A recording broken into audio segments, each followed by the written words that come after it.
Christmas തലേന്ന് രാജ്യത്തെ വിവിധയിടങ്ങളിൽ ബി.ജെ.പി. വക ആക്രമണങ്ങൾ. റായ്പൂരിലെ മാളിലെ ക്രിസ്മസ് അലങ്കാരങ്ങൾ അടിച്ചു തകർത്തും യു.പിയിലെ പള്ളിക്ക് മുന്നിൽ മുദ്രാവാക്യം വിളിച്ചും ഹനുമാൻ ചാലിസ ചൊല്ലിയും ബി.ജെ.പി. അവരുടെ വർഗീയ വിഷം തുപ്പുകയാണ്. ക്രിസ്മസ് തൊപ്പി ധരിച്ചതിന് ഡൽഹിയിലെ ലജ്പത് നഗറിൽ സ്ത്രീകളെയും കുട്ടികളെയും ബി.ജെ.പി. അനുകൂലികൾ ആക്രമിക്കുന്നു. കാഴ്ച പരിമിതിയുള്ള സ്ത്രീയെ പള്ളിയിൽ കയറി തല്ലുന്നു.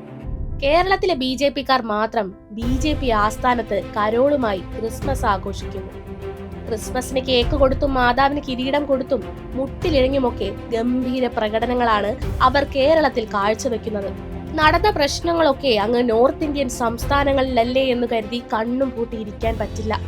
ഒട്ടകത്തിനിടം കൊടുക്കുന്ന പോലെയാണ് ബി.ജെ.പിയുടെ കാര്യം.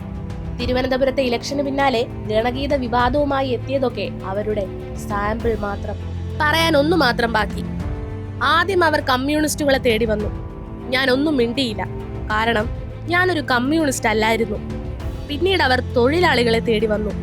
അപ്പോഴും ഞാൻ ഒന്നും മിണ്ടിയില്ല, കാരണം ഞാനൊരു തൊഴിലാളി ആയിരുന്നില്ല.